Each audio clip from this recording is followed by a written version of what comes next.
Hi everyone, welcome back to my channel Explore with Aditi Vyas. In today's video, I'm going to discuss about valence bond theory, also known as VBT. Alright, so if you are new to my channel, please subscribe to it so you will get the further important updates. And here we are going to discuss its principle. Then I'm going to share a trick through which you come to know about the shapes and hybridization of various compounds, and then we are going to explain it with an example. All right, so let's start. If we talk about the principle of VBT, here I am explaining this principle in a very simple manner, and I include 8 points in it. Alright, Hindi में ही मैं आपको explain करूँगी सारे के सारे points. सो अगर आपने अभी तक कॉपी पेन नहीं लिया है तो ले लें, ताकि आप साथ साथ में नोट्स बनाएं, ये चीज़ें आपको रिमाइंड में रहें. क्योंकि हम VBT की बात कर रहे हैं कोऑर्डिनेशन कंपाउंड्स में, ठीक है. तो जो कोऑर्डिनेशन कंपाउंड होते हैं, ठीक है, उनमें क्या होता है, एक लाइगेंड है, एक मेटल एटम है. आपको ध्यान रखना है, जब भी हम कोऑर्डिनेशन कंपाउंड की बात कर रहे हैं तो हम लाइगेंड और मेटल की बात कर रहे हैं, और लाइगेंड जो है वो मेटल एटम के साथ अटैच होते हैं. ऑलराइट, और क्योंकि कोऑर्डिनेशन कंपाउंड्स की बात हो रही है तो बॉन्डिंग किस तरह की होगी, कोऑर्डिनेट बॉन्ड बनेंगे उसके अंदर. मतलब जो लाइगेंड और मेटल एटम एक दूसरे के साथ अटैच हैं, वो किसके थ्रू अटैच है, कोऑर्डिनेट बॉन्ड के through. Okay, so let's start the principle of VBT. Ligand approached the metal atom by donating the electrons. अब हम बात कर रहे हैं कि लाइगेंड जो है वो मेटल एटम के साथ अटैच है, और वो अटैच कैसे है, बाय डोनेटिंग द इलेक्ट्रॉन्स, अपने इलेक्ट्रॉन डोनेट करके. लाइगेंड ने अपने इलेक्ट्रॉन डोनेट करने हैं किसको, मेटल एटम को. और जब वो ये मेटल एटम को अपने इलेक्ट्रॉन डोनेट करेंगे तो उन दोनों में एक बॉन्डिंग क्रिएट हो जाएगी. Ligand and metal forms coordinate bond, ठीक है.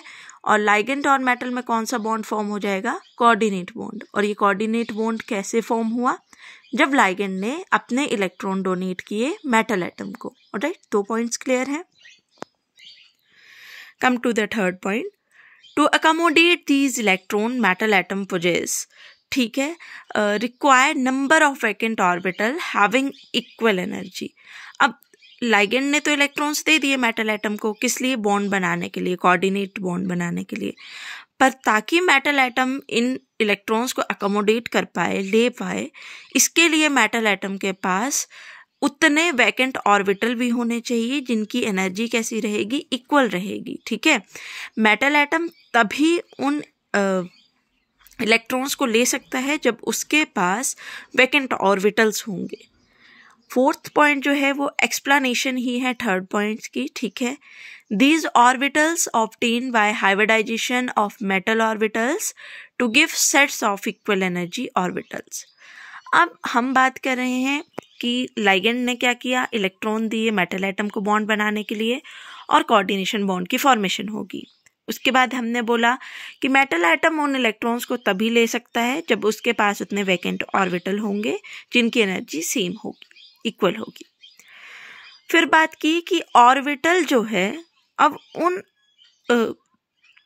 मेटल जो है वो उन ऑर्बिटल्स को, कौन से ऑर्बिटल्स को, इक्वल एनर्जी के ऑर्बिटल्स को, वैकेंट ऑर्बिटल्स को तभी ऑब्टेन कर सकता है जब हाइब्रिडाइजेशन शो करेगा, हाइब्रिडाइजेशन ऑफ मेटल ऑर्बिटल्स. ठीक है, जब हाइब्रिडाइजेशन होगी तभी वो इक्वल सेट जो है एनर्जी ऑर्बिटल्स के वो गेन हो पाएंगे, ऑब्टेन हो पाएंगे. ठीक है. Then fifth, sometimes unpaired electron in d orbitals paired up as fully as possible prior to hybridization make the required d orbital vacant. कई बार, हर बार नहीं, sometimes. क्या होगा कि ये जो अनपेयर्ड इलेक्ट्रॉन प्रेजेंट होते हैं डी ऑर्बिटल में, वो अपने आप को पेयर्ड कर लेंगे, साथ में मिल जाएंगे. ठीक है, मतलब कि पेयर्ड और अनपेयर्ड का कंसेप्ट हमें क्लियर है. अनपेयर्ड इलेक्ट्रॉन डी ऑर्बिटल में है, अब वो खुद को पेयर्ड कर लेंगे. क्यों? क्योंकि उन्होंने, मेटल ने वैकेंट ऑर्बिटल प्रोवाइड करना है. बट ऐसा कब होगा, प्रायर टू हाइब्रिडाइजेशन. ठीक है, हाइब्रिडाइजेशन के बाद ये चीज़ नहीं होगी, उससे पहले ही ये चीज़ हो जाएगी कि डी ऑर्बिटल क्या कर लेगा, कई बार अपने अनपेयर्ड इलेक्ट्रॉन को पेयर्ड कर लेगा ताकि वो इक्वल एनर्जी के वैकेंट ऑर्बिटल प्रोवाइड करवा सके. यहाँ तक समझ आई, चीज़ें क्लियर है कि लाइगेंड ने अपने इलेक्ट्रॉन दिए मेटल एटम को, लाइगेंड और मेटल ने कोऑर्डिनेट बॉन्ड बना लिया, और अब उन इलेक्ट्रॉन्स को लेने के लिए मेटल एटम को वैकेंट ऑर्बिटल चाहिए। ये वैकेंट ऑर्बिटल हाइब्रिडाइजेशन प्रोवाइड करवाएगा, और कई बार ऐसा हो सकता है कि डी ऑर्बिटल अनपेयर्ड इलेक्ट्रॉन को पेयर्ड करके वैकेंट ऑर्बिटल प्रोवाइड करवा दे, पर ये कंडीशन तभी होगी जब हाइब्रिडाइजेशन नहीं हुई होगी। Come to the 6th point, I hope यहाँ तक क्लियर रहा होगा। Central metal atom make available the number of empty orbital equal to the coordination number for the formation of coordinate bond with ligand। कि जो central metal atom है, हमने बोला वो अनपेयर्ड इलेक्ट्रॉन प्रोवाइड कर रहा है, ठीक है, पर कितने? उतने ही जितना कोऑर्डिनेट होना है लाइगेंड को, या कोऑर्डिनेशन नंबर जितना उसका रहेगा, ताकि वो लाइगेंड के साथ कोऑर्डिनेट बॉन्ड बना ले। मान लो मेरे पास लाइगेंड 4 है, तो सेंट्रल मेटल एटम कितने वैकेंट ऑर्बिटल देगा? 4, ठीक है। जितना कोऑर्डिनेशन नंबर रहेगा उतने ही वैकेंट इक्वल जो अमाउंट एनर्जी के वो होंगे, वैकेंट ऑर्बिटल होंगे, वो प्रोवाइड करेगा। मान लो लाइगेंड 6 है, तो कितने वैकेंट ऑर्बिटल प्रोवाइड करवाएगा? 6, ठीक है, उससे ज़्यादा भी नहीं, कम भी नहीं। 7th point, when ligand approach, metal ligand bond are formed by overlapping of these orbital with ligand by donation of electron the empty hybridized orbital। यही चीज़ हमने ऊपर पढ़ी कि अब मेटल ने क्या किया, एम्प्टी ऑर्बिटल प्रोवाइड करवा दिए, कितने? जितने कोऑर्डिनेट होने थे। तो अब लाइगेंड आया, लाइगेंड ने अप्रोच किया, और overlapping of these orbital, overlapping हुई इन ऑर्बिटल्स की, और वहाँ पर कोऑर्डिनेट बॉन्ड बन गया by the donation of electron. Electron याद रखिएगा किसने डोनेट किए हैं? लाइगेंड ने। Thus bond are equal length strength formed, और इसी तरह से बॉन्ड जो है वो इक्वल लेंथ के और स्ट्रेंथ के बन गए, ठीक है। तो ये तो थे प्रिंसिपल किसके? बीबीटी के।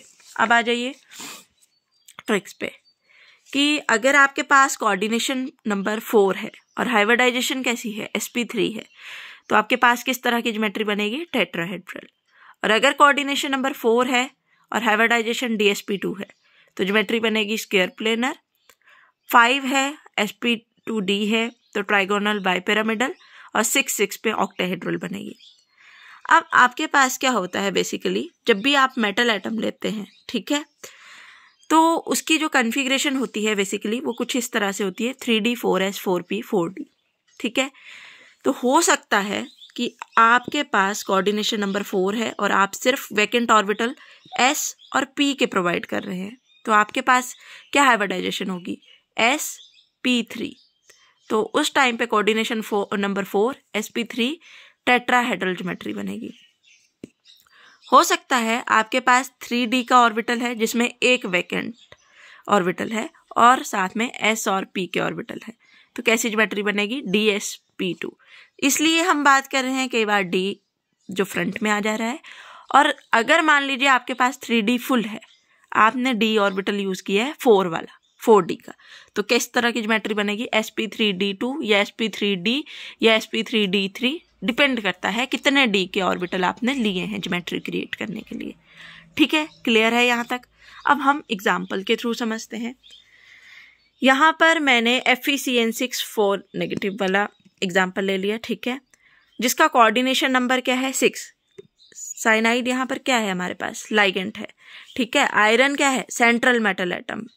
Here the central metal atom is iron and ligand is cyanide, which are 6. So coordination number is 6. Alright?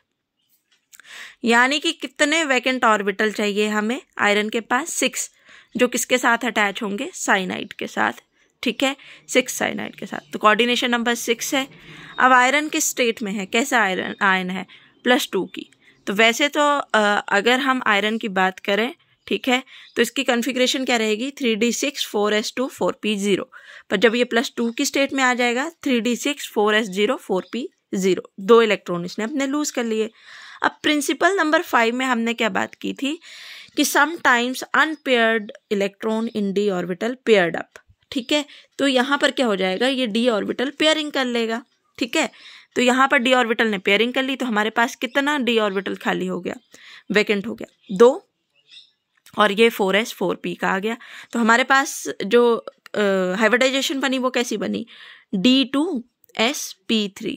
और जब हमारे पास कोऑर्डिनेशन नंबर 6 होगा, D2sp3 होगी हाइब्रिडाइजेशन, तो ऑक्टाहेड्रल इसकी ज्योमेट्री बनेगी और 6 पेयर ऑफ इलेक्ट्रॉन जो साइनाइड देगा वो यहाँ इन वेकेंट ऑर्बिटल के साथ अटैच हो जाएगा।